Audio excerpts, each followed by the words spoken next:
Rastrear las huellas etnohistóricas del pueblo Ayoreode es tarea difícil y entreverada. La razón principal es que el etnónimo Ayoré recién se evidencia en la década de los 40 del siglo XX. La antropóloga y investigadora francesa Combes afirma que el término aparece por primera vez a través de los misioneros norteamericanos de New Tribes Mission, la misión Nuevas Tribus, en el año 1943. A partir del relato de Jan D. Johnson, es posible conocer que el misionero Bob Deere, Jan D. Johnson es la esposa de Bob Deere, misioneros ambos de Nuevas Tribus, en San José de Chiquitos escuchó del peón bárbaro, entre comillas bárbaro, de un hacendado de origen alemán que decía, mi gente es llamada Ayoré. 2 años más tarde, la propia Jean Die conoce a Inés, una mujer bárbara, casada con un chiquitano, que luego se desempeñaría como intérprete de los indígenas que salían del monte hacia los poblados chiquitanos. Según la misionera, citando, ¿no?, las palabras de ella, es por Inés que aprendí que la tribu se llama a sí misma Ayoré. Tanto Fabre como Combes afirman que el nombre Ayoré aparece en la literatura antropológica recién en 1955, gracias a los apuntes del misionero austriaco von Horn Fitzgibbon. El etnógrafo Jochen Haeckel escribe sobre estas colectividades del Chaco que en aquel entonces eran denominadas bárbaras, con el gentilicio ayoreo, que comenzó a utilizarse en el ámbito antropológico. Más adelante, el término académicamente correcto fue el de ayoreode y ayoredí, utilizado para las mujeres, este último. Aunque es usual que quienes se autoidentifican con este pueblo indígena se refieran a sí mismos como ayoreos o ayoreas. El frágil hilo que permite seguir algún tipo de rastro histórico es el idioma. Al pertenecer el pueblo ayoreo a la familia sociolingüística Samuco, la lengua ha sido el referente primordial que ha posibilitado diversos estudios publicados. La identificación de rastros étnicos en el pasado sobre esa colectividad del Chaco, o sea, ha dificultado precisamente, eh, es decir, la lengua ha sido el referente de identificación de los rastros étnicos de esta colectividad y otros elementos hace un poco más difíciles de detectar. Aunque no todos estos estudios han explicitado este hilo conductor ni las limitaciones y riesgo que implica seguirlo. Parecen llegar a algunos puntos de consenso sobre los cuales esgrimimos un breve balance de referencias históricas para determinar hasta qué punto es posible indagar sobre esta colectividad ayorea eh, a partir del siglo XX. Las primeras referencias que tenemos sobre los ayoreos entonces, no con ese término, aquí lo que me interesa destacar es que el término ayoré aparece recién a la mitad del siglo XX y se lo escucha en este entorno de la misión Nuevas Tribus que entran en contacto con los llamados bárbaros. Entonces, el hilo conductor que nos permite rastrear un poco esta población sin portarnos transhistóricos y esta es la historia de los ayoreos, sino seguir la línea de la familia lingüística Samuco es precisamente el idioma. Las primeras referencias son lo que se llaman las noticias quinientistas, es decir, del 1500, del siglo XVI, y ahí tenemos algunas referencias de 1585, cuando Juan Picón, en su declaración, hace mención a la provincia de los Morotocos, ubicándolo al sur de la primera ciudad de Santa Cruz, fundada en 1561 en las proximidades de la misión jesuita de San José de Chiquitos.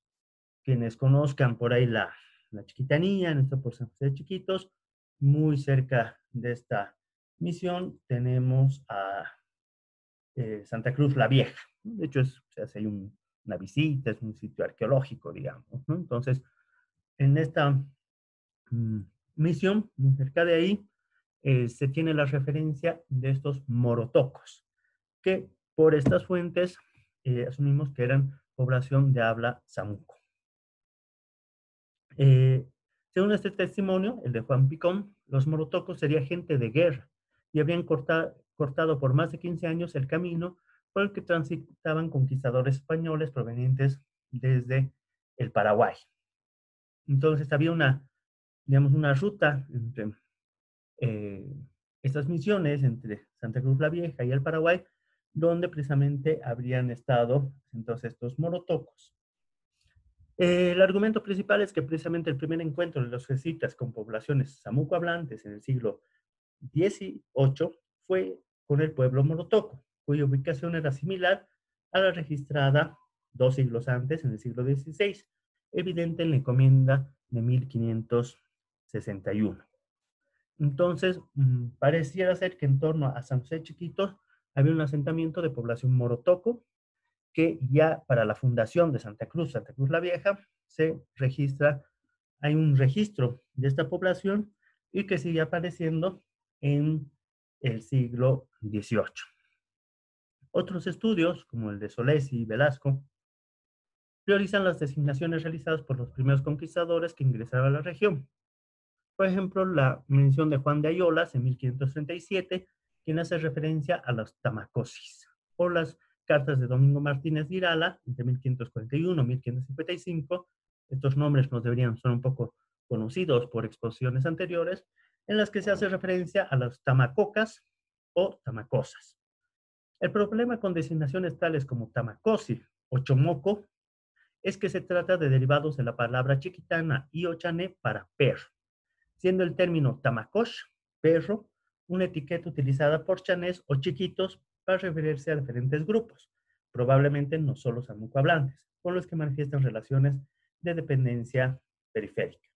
Esto significa que tamacosi, más que un etnónimo, remite a la posición ambigua que ocupa el perro en las representaciones indígenas chaqueñas, animal doméstico y dependiente de los hombres, que si bien es parte del ámbito social, eh,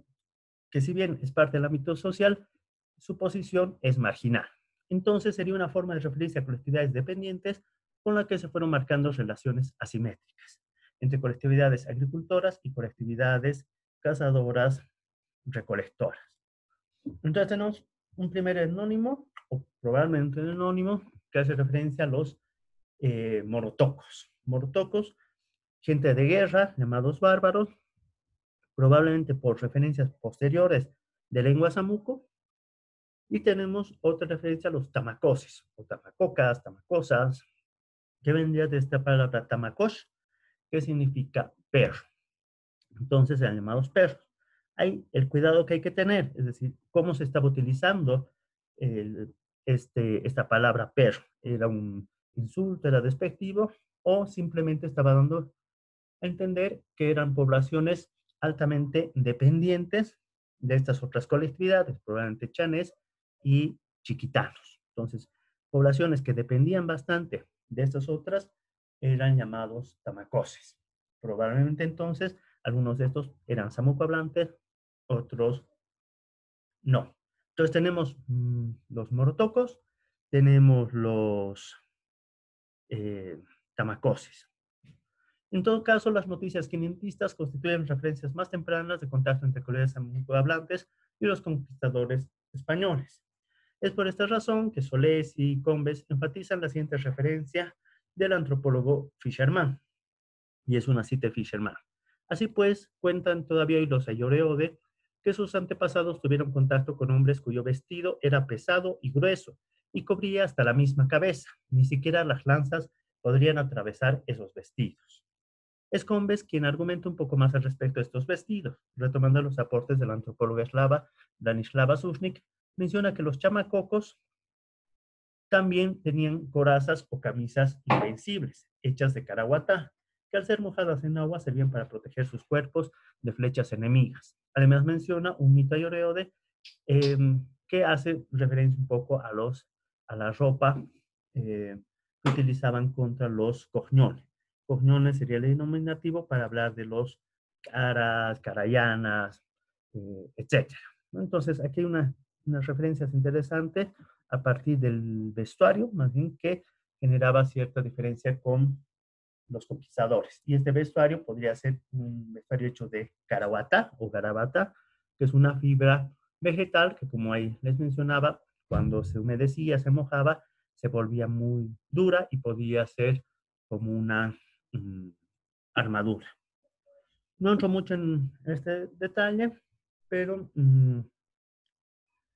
aquí me interesa destacar un poco esas primeras referencias del siglo XVI, donde aparecen estos eh, tamacosis, estos morotocos, que podrían estar referidos a población samuco hablante, cercanos a la misión de San José de Chiquitos, gente de guerra, que incluso habría de salir una indumentaria especial para estas acciones, digamos, bélicas. Esas referencias no se sabe si hacen pensar en las armaduras españolas o en este tipo de vestuario de guerra de población samuco hablante.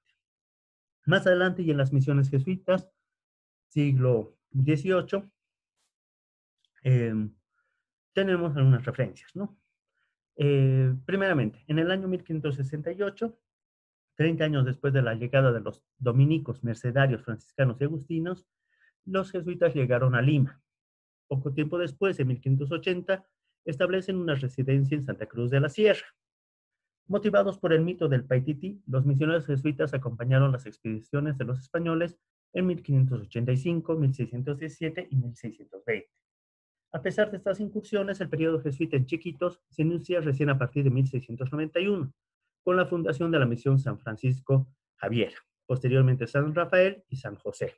Todos estos hacia finales del siglo XVII, consolidando así las tres primeras misiones que fueron demarcando la provincia jesuítica de Chiquitos, la cual se expandiría hacia el norte. Concepción en 1709, San Miguel, actualmente San Miguel de Velasco, 1721, San Juan Bautista, y en esta última, en San Juan Bautista, hay una importante presencia de parcialidades samuco hablantes, por ejemplo, morotocos.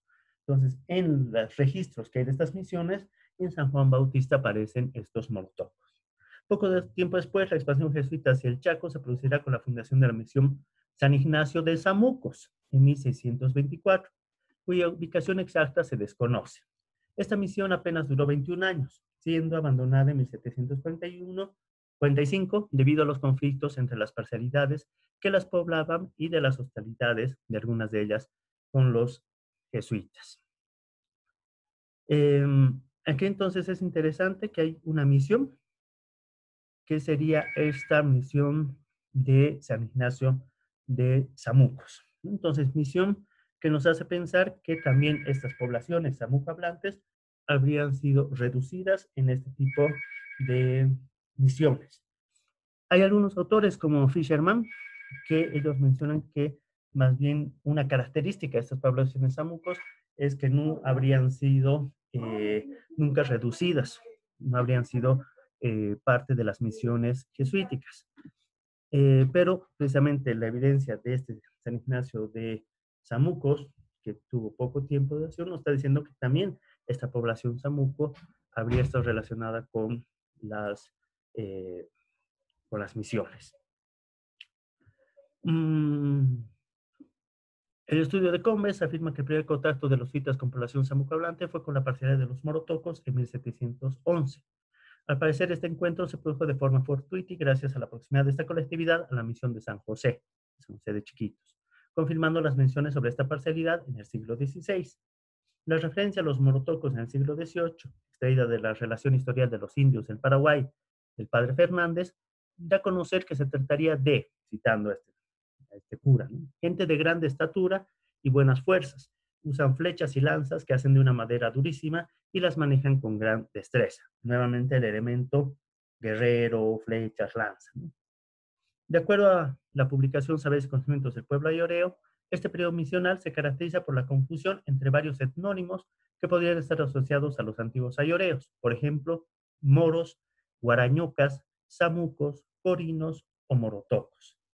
Según esta publicación, a partir de los estudios de Heinz Kelm, parece ser que los ayoreo de actuales son los descendientes de los samucos históricos, cuyas unidades políticas constituidas por los grupos locales autónomos confundían a quienes pretendían nombrarles. Según Fabre, el gentilicio samuco aparece por primera vez en la ya mencionada Relación Histórica de Indios del Paraguay de 1726, asegurando que los samucos vivían hacia el sur de los asentamientos chiquitanos, con los cuales mantenían relaciones hostiles. Sin embargo, algunos de estos se habrían trasladado después de la disolución de la misión San Ignacio de Samucos a la misión de San Juan Bautista. Según este autor, los samucos se distinguían de los demás pueblos del Chaco por el hecho de tener clanes. Combes, valiéndose de la misma fuente, añade un dato sumamente relevante sobre los samucos propiamente dichos. Es una cita. Aunque hablan la misma lengua de los morotocos y usan de sus mismas armas, No obstante, se distinguen de ellos en que se rapan la cabeza como los tobas y mocovíes, y en que las mujeres visten con más honestidad, cubriéndose desde la cintura hasta la rodilla. Está claro que desde el punto de vista del jesuita, del padre Fernández, el uso de vestimenta por parte de las mujeres samuco es un aspecto valorado y distintivo de otras parcialidades que comparten la misma lengua. Pero este dato podría cobrar mayor relevancia siguiendo la referencia que hace Solesi sobre la posición del prestigio de las mujeres samucos, cuando relata la muerte del padre Alberto Roberto por parte de individuos de esta nación belicosa por haber desconocido a la mujer de un cacique en el reparto de carne. En ese sentido, sería probable que la vestimenta de las mujeres samuco en la primera mitad del siglo XVIII, producto de las influencias misionales, estuviera funcionando como un elemento de prestigio o distinción. Al mismo tiempo, la referencia sobre el rapado de cabezas por parte de los varones y su semejanza con otras colectividades del Chaco, pertenecientes a la familia lingüística Guaycurú, podría poner en evidencia que estos samucos se estarían alejando de los núcleos chiquitanos para relacionarse con un entorno menos intervenido por las misiones. Entonces aquí es interesante, se generan estas misiones, pero parece que hay población samuco, que digamos le gusta estar en las misiones, y otra que es más bien rebelde, resistente hacia ellas, y más bien se va alejando, se va entrando más hacia el Chaco, donde hay mayor población guaycurú. Recuerden que este corte de cabello, este rapado, esta forma de llevar el cabello, es el que va a hacer que chihuanos denominen a estas colectividades tobas. Recuerden, toba era cara amplia, frente amplia. Entonces es interesante que probablemente hay población samuco, no guaycuru, que empieza a adoptar un poco también este estilo, si quieren, de corte de cabello, esta apariencia, por un poco esa relación. Pero también un elemento que parecía distinguir a esas mujeres de habla samuco era el uso de faldas hechas de Caraguatá. Entonces, estas menciones un poco para ver cómo hay otros elementos, además del lingüístico, que nos pueden permitir un poco tener estos elementos. Como les digo, no es la idea aquí decir, aquí están los auténticos verdaderos ayoreos, sino la complejidad de lo que estamos viendo, los diferentes etnónimos, las relaciones que se van tejiendo. En el tiempo de las misiones jesuíticas, para los amucos constituyen atención permanente entre la reducción y el escape de las misiones. Según Herrera, en algunos casos las misiones lograron chiquitanizar aquellos ayoreos que continuaron en las reducciones después del colapso de San Ignacio de Samucos, mientras que otros se reintegraron a los grupos que escaparon del proceso misional y continuaron con un estilo de vida seminómada. Después de la expulsión de los jesuitas de 1767, se intensificó la dispersión de esas parcialidades hacia Occidente y Oriente. Tenemos entonces un periodo quinentista premisional, tenemos un periodo misional, y luego ya entrando hacia finales del siglo XVIII y XIX, es un periodo marcado por una intensa ocupación territorial y control económico de recursos naturales de la región por parte de hacendados, ganaderos, militares, empresas agroindustriales, anglicanos, menonitas y otros actores sociales que contaron con el respaldo de los estados nacionales en la progresión del capitalismo clásico. Sobre esto vamos a profundizar un poco más en el siguiente módulo. Las referencias sobre las samucos en este periodo son escasas. Generalmente los estudios mencionan a Diorbini, cuya expedición por la región se realizó a inicios de la década de 1830, y la identificación que hace el explorador francés sobre los diferentes grupos samucos. Y Diorbini menciona a los Morotoco, los Samuco, los Poturero y los Guarañoca, por el idioma compartido entre ellos. De esta información se podría decir que la familia lingüística Samuco fue integrada por dos etnias, los Chamacoco y los Samuco Ayoreos. Entonces, tiene muy poca información un poco en este periodo, y de ahí ya empieza a aparecer un poco la información hacia el siglo XX. Que como les decía antes, va a estar muy relacionada con la llegada de estas misiones evangélicas de nuevas tribus. Un poco la historia reciente de los ayoreodes se caracterizó por la evangelización y la sedentarización que tuvieron como consecuencia la aparición de nuevas enfermedades y la experiencia de discriminación por parte de los cognones y de otros pueblos indígenas.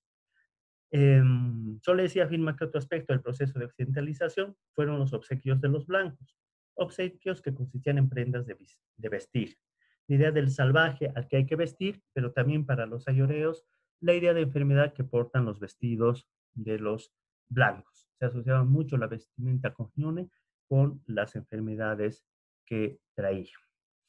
También es en el siglo XIX donde, por ejemplo, la etnografía de Nordenskjöld habla de unos siracua.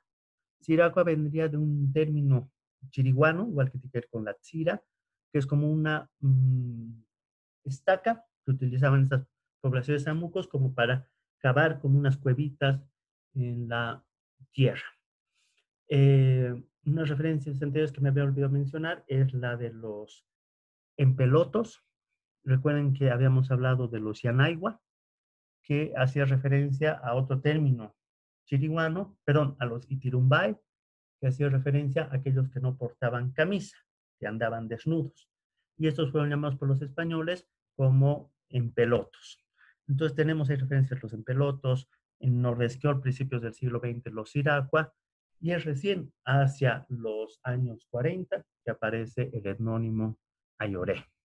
En este paneo así muy rápido que hemos hecho, me interesa entonces destacar cómo seguir los rastros de esta colectividad étnica no tiene que ver con necesariamente ubicarlos allí en el tiempo sin que hayan pasado una serie de procesos, sino ver más bien la complejidad del proceso misional, de los procesos de esclavitud, por ejemplo, también que hemos hablado en clases anteriores, de las divisiones que empezaron a existir entre los reducidos, entre los que escapaban, de procesos de chiquitanización que se empieza a dar sobre esta población, de procesos de más bien juntarse más o aliarse más con otras poblaciones del Chaco, como los Guaycurús, y luego de un paulatino proceso de discriminación, prácticamente de llevarlos al etnocidio, que hace que nuevamente, digamos, se introduzcan al monte y sea que recién hacia mediados del siglo XX, con las nuevas tribus, haya una salida del monte. Entonces, hay autores que dicen, los hebreos siempre han estado en el monte y recién salen en el siglo XX. Pero con estas fuentes vemos una complejidad mayor en todos estos procesos misionales, en los procesos de contacto con otras poblaciones. Entonces, ojo, decíamos lo anterior, cómo el proceso misional había sido fundamental, por ejemplo, la construcción de los chiquitanos, pero también de los samuco, si quieren de una forma un poco más indirecta o de alguna manera por procesos de resistencia, asimilación, chiquitanización, escape, que también influye sobre los ayoreos. En este sentido, esta idea un poco de, más allá que si los samucos fueron o no reducidos en misiones, hay evidencias de que al menos hubo una misión exclusiva de esas poblaciones, el proceso misional era tan fuerte y su impacto tan grande que repercutió a diferentes niveles sin necesariamente estar ahí vigentes, reduciendo, implementando, institucionalizando la presencia misional. Eh, entonces, es ese recorrido, además, como podemos tener algunas pautas en lo lingüístico, el vestuario, la apariencia, o ciertos elementos como el de género, por ejemplo, esta cuestión de la importancia del valor atribuido a las mujeres, probablemente se explicaría mucho ese lugar que ocupan las mujeres en poblaciones o digamos, la población ayoredíe en colectividades actuales. Sin que por ahí llegamos a decir que son matriarcales, no tenemos la evidencia suficiente como para decir algo así, pero que sí nos está mostrando esa complejidad de esos procesos. O como en algún momento los regalos en vestimenta fueran formas de occidentalización de esa población, pero también fueron vías a través de las cuales se contagiaron enfermedades externas, o al menos esa fue la visión que tenían estas poblaciones ayoreas de cómo la enfermedad cognune llegaba a través de estos regalos en sus telas, en su eh, vestuario. Luego también hubo una fuerte estigmatización de las mujeres ayoreas como prostitutas, ¿no? Hasta la actualidad un poco es como las indígenas prostitutas de, al menos de la región oriental de Santa Cruz, ¿no? Con estudios que son muy interesantes sobre toda la violencia de género, consumo de pasta base, enfermedades venéreas asociadas precisamente con esta población ayoredí. Entonces, este recorrido que me tomaba así un tiempito dentro de las exposiciones, pero para que no quede ese vacío también de otra población importante, otras colectividades más bien importantes, las samuco hablantes y sus relaciones con chiquitanos, con chanés, con guaycurús, con chiriguanos que los veían también un poco como el salvaje, el desnudo, y con otras poblaciones que estaban habitando, cohabitando en el Chaco. No sé si hasta ahí hay alguna consulta, una pregunta, ya para que cerremos esta primera parte y vayamos ya con las categorías, con la exposición de Johans. Si hubiera algún comentario, alguna duda sobre lo expuesto, tenemos todavía unos minutitos en esta sesión.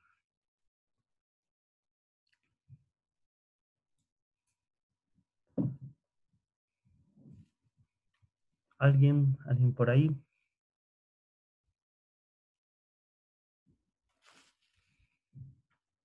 Bueno, como les mencionaba, por si acaso, actualmente colectividades samuco hablantes en el Chaco se registran, digamos, quieren dos: ayoreos, Chaco boliviano, también paraguayo, y los chamacoco o ishiro en Chaco paraguayo.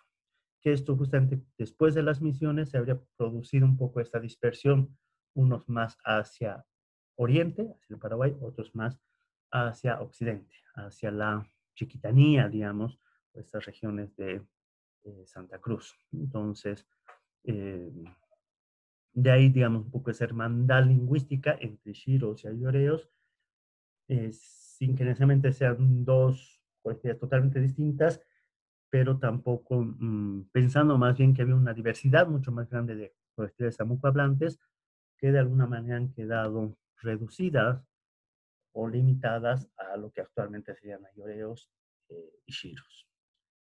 Eso, ¿algo? ¿Alguna duda? ¿Algún comentario? ¿Nada? ¿Todo claro? Venga, entonces, como estamos con un minutito, nos volvemos a conectar, cerramos aquí sesión, nos conectamos de inmediato y vamos con las categorías y luego con la exposición de Johans. ¿Listo? Entonces nos vemos al toque con el mismo link, nos reconectamos. Ok. Listo.